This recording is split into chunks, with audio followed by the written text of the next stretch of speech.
What is up, everybody, and welcome back to TarHeelIllustrated.com. I'm Jacob Turner. Joining me, as he always does, very own publisher Andrew Jones and AJ Little. I'm going to call it a special edition daily drop because, as you know, we don't typically put drops out on Sundays. It's usually something we do during the week. I know every once in a while we'll put them out on the weekends, but this isn't something particularly after a game because we like to three things breathe a little bit.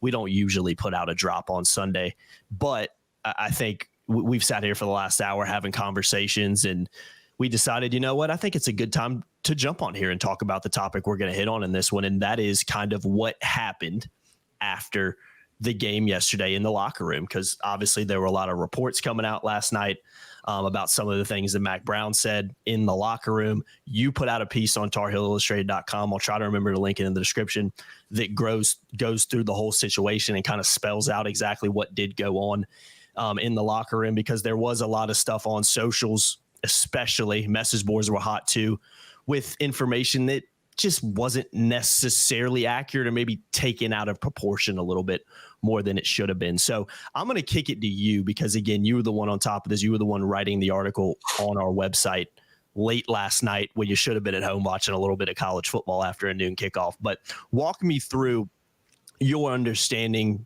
from your sources of what happened in the locker room following what was a embarrassing loss for the Tar Heels yesterday. Yeah, I left the press box at 10:20. That's unreal, man. Yeah, well, the last couple hours, it was dealing with the story about what had come out and what was reported. And there are some things that were reported that I didn't necessarily hear firsthand, so I couldn't report that myself. But I did do due diligence, and I ran it by the program and other circles that I go through. And I have this very, very well sourced, speaking with somebody who was in there, experienced it all. And what happened was Mack was very, very emotional, which he tends to be. In fact, before I knew any of this stuff happened, when I quoted him in my column, I'd already written my column, I said that he described him as looking like he was in a post-emotional stage.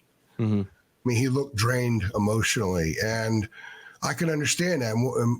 We'll do something later that will get more into some of the things that maybe help contribute to some of that emotion and frustration that he's experiencing right now. But he tends to be a guy that will wear some of that emotion on his sleeve around his players too, especially because those are his people. Those are the guys he loves and cares for and spends all of his time with. And if imagine being Mack Brown and having his successes and coming back to this program when he didn't need to. He could have been, he didn't need the money. Yeah, that's for but sure. He needed a team, wanted to do it for this school.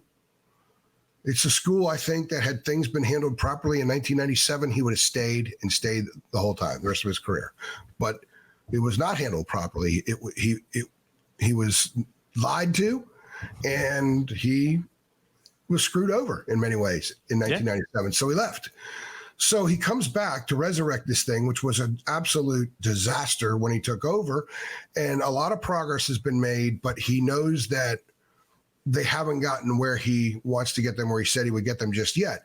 I think that the people in that building believed Friday afternoon that they had all the trimmings except one spot quarterback of being a team that actually plows through that November wall and doesn't collapse and ends up having a really good season. And it was all depending on what Jacoby would do. But Jacoby was the starter. We knew that earlier in the week. We put it on our board that Jacoby was starting we put that up there Thursday, and that there was no plan for Connor to play. They were given the keys to Jacoby. It's the third quarterback in 4 weeks. He got the keys, and they were going to ride with him. And if he was good enough, they thought, this could be our breakthrough year. And then Saturday happens. Mm-hmm. And I think of the demoralizing and discouraging losses that Mack Brown has experienced as a head coach. Regular season, September losses, this has to be right up there at the top. It was clearly his low point of the Mack Part 2 era. I don't think there's any doubt. I don't think there's any competition for what we saw yesterday. And I think that what happened in that locker room was a convergence of all that stuff. It was the emotion for those kids. It was the emotion of the moment. Man, the guy cried after he beat South Carolina in 2019. He's a crier. And he thinks crying's okay. He's an emotional guy. He cares very deeply and passionate about the people. A lot of coaches see players a lot like bosses and companies do, where you're not really a name, you're a number, you're a cubicle. Mm-hmm. A lot of head coaches see players that way too.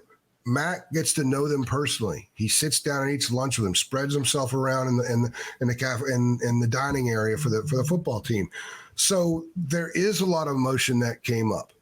And he said to the team, if I'm not the right guy, I won't be your coach. And the players immediately reacted, you are the right guy. No, coach. You are the right guy. And they kind of rallied around him a little bit. And without going totally in places probably I shouldn't hear in this podcast, when he walked out, he kind of walked it back a little bit in the sense that I shouldn't say that.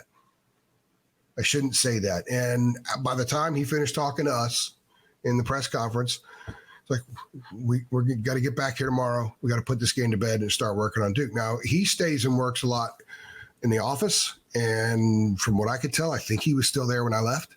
Sure he was, yeah. So it was probably hard. He tries to watch the game 3 or 4 times, takes his notes. And I think it probably took a little longer to watch it last night. And maybe he didn't need to see it that many times because, everything went wrong. So this is sort of this will be an interesting day when they have practice later on this afternoon. You have to watch it. You have to break stuff down, but there's not one person that's going to show up that doesn't know what happened and doesn't know what they did wrong. All those players that made mistakes, missed tackles, 5 more drops by receivers. Your 3 most veteran receivers had the 5 drops. Mm-hmm. It was a failure across the board. Everybody knows it. They're going to have to deal with that today. And today will be an opportunity for Mac Brown to be a master communicator and motivator to move everything forward. So going back to what happened last night, I think that's what it was. Yeah. There are a lot of frustrations that have been building up to this. There are frustrations with aspects of the job at that place that has been building for a while with Mac. And we're going to go into details about that in our drop for Monday that we're going to record here in a few minutes when we finish this one, because we want to space it out because we want people to get this story and understand that. And then we'll tell more of the story in the next drop. But there's a lot of frustration in that building. And the frustration before yesterday wasn't about tackles and touchdowns. So I think that's what fueled an emotional swell by an emotional man. Yeah. And that's what I always thought it was. I remember texting the group chat last night when things started kind of popping off and rumors started swirling of like, it feels more like that. And then when you understand, we peel the onion back a little bit more and you start to see maybe other things that are going on that are completely different than what goes on between those lines on, Saturdays. It makes even more sense of this. And I called it kind of a perfect storm of things. Agree with you. And then it culminates in, again, what we're on this podcast to talk about in the first place, which I think is incredibly interesting. And the irony with that, Jacob, is I had an opportunity to get a ton of behind the scenes information this past week. The irony is this week, almost like setting up for what happened in some ways, I guess. And I'm going to share that. And I said last night in the 3 things, I know a lot of stuff and we'll put it out there. I've got to figure out ways to put it out there because I can't, cut open the shark like on Jaws and have everything pour out. You can't do that. Yeah, it doesn't work like that, yeah. It's got to be more surgical than that, and that's what we'll do in the next drop. But there's a lot of stuff that came to a head, and I agree with you when you say perfect storm. It really was. It was the perfect storm, but it was a damn tsunami yesterday on that field. Yeah. And I think it's going to take a while for this program to dry off from that. Yeah. I completely think you're right on that. And last thing I want to kind of talk about, because we're not going to spend an hour talking about this. I don't think it's necessary. We'll also go read the report that AJ put out last night. Again, I'll link that in the description. And it hasn't changed yet, and I'm still waiting to hear back from the AD. Yeah, and again, I reached out to Bubba last night, haven't heard back. I'm going to reach out to him as soon as we finish this drop to see if he has a comment. And hopefully he will. Bubba's great about communicating, and this would be a good time to communicate at least something. Yeah. Well, and that was the last thing I wanted to talk about is kind of asking you, has anything changed? Because I remember I was on Twitter. I remember surfing through, swiping up on Twitter last night or whatever. And about 10:30, 11 before I went to bed last night. And Yeah, I'm seeing. Yeah, you were driving home. I was seeing people on Twitter like, "Oh, is this true?" I'm hearing, they're going to announce that Mac's stepping down at 12:30 tonight, and it's like, I don't know where that came from. No, that's all over our boards. Yeah, it's all over our boards. And I went ahead and posted links to my story and about like 30 replies last night. Yeah, because I'm looking at this and I'm like, A, that doesn't make any sense. B, I'm 99.9% sure that's not going to happen. But again, it's something that needs to be addressed because that was the conversation on Twitter. The conversation last night, AJ, shifted quickly from the game to, okay, Mac Brown's finally going to be gone from a lot of fans' perspectives because that's what a lot of fans want at this point. And again, we'll peel the onion back on a separate podcast and maybe add a little bit more perspective to it. But again, to wrap this one up, has anything changed to your understanding? It sounds like no. As of this time in what, 12:20? About 12:20, yeah, on Sunday. And let me just clarify too that just because something wasn't in my piece doesn't mean that if it's not in the piece doesn't mean it didn't happen. I don't have sources saying a couple of certain things happened, so I can't report that. And what I did though is it came up in conversations I had with outstanding sources, about as good as you can get. And this person in particular said none of that happened. They said very clearly that didn't happen. So I'm not saying it didn't.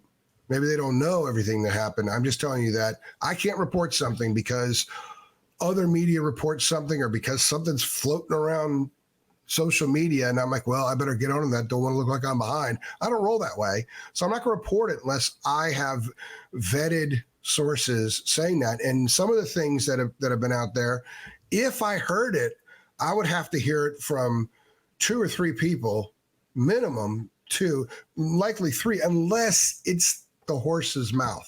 Yeah. Whom I hear it from. So I'm not going to say none of that stuff. I'm not going to say that stuff didn't happen. Mm-hmm. But that's not what I'm hearing happen. And I have very good sources that were in that room, within a few feet, and said it didn't happen. Yeah. So I think right now you're also dealing in an emotional situation where a lot of people are emotional and stuff gets out of hand. It gets misread. It gets misread by people in that room. Maybe they only hear part of it. Locker rooms are loud. Of course, yeah. The space that they have there is kind of an odd space, and maybe you can be at the back and not hear everything that was said at the front. I don't know. Mm-hmm.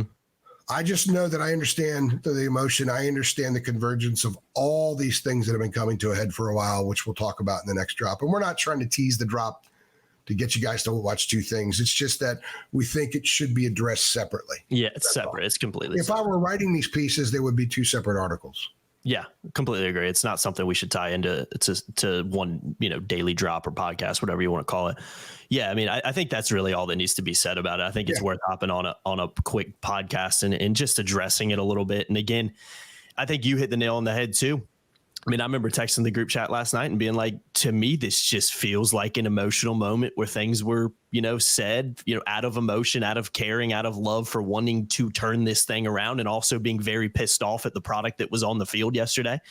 And stuff like that happens sometimes. And stuff like that happens in locker rooms all the time. You know what I mean? It's not. And feeling bad about yourself. Hall of Famers can have self-doubt in moments too. Of course, they're human beings at the end of the day. We all do. We all do with everything that we do in life. Exactly. So what do we say? Human nature always finds itself on the field and courts. Well, It's in the locker room too. Yeah. And again, last thing I'll say, it's not, in no way are we excusing the product and the performance that was put out yesterday. It was an inexcusable performance, no matter how you look at it. You shouldn't. Max said it, AJ. You shouldn't lose a game like that in year 6. We're not here trying to defend that and be like, well, guys, wasn't that bad? No, it was really bad. It was really, really bad. Go watch our 3 things video. But the team sucked with a capital S. But you got on it again. It was worth talking about this situation because of all the stuff that's going around right now, and just there's so many things you see where it's like, based on what we hear, and that's just not true, or that's just not really what happened. So again, interesting conversation, but one I think we needed to have. I think that's all we need to say. Again, we'll do another drop after this, hitting on some other topics. So stay tuned for that. And we hope you guys do watch it, because I think it will be an interesting podcast. I've been Jacob Turner. He's been Andrew Jones. Appreciate you guys watching as always. Make sure you like the video below. Make sure you share it with your friends. Sign up $8.33 a month. You want to get access to our premium message boards. Great time to do so with basketball just around the corner, and obviously a lot of stuff going on with football right now too. And if not, you can shoot us a Venmo at Tar Heel Illustrated. Appreciate it. It's just a way to support and say thanks for all the content that we put out, and it goes directly back into the business. So thanks as always for watching, guys. And yeah, we'll see you guys in the next one. Thanks.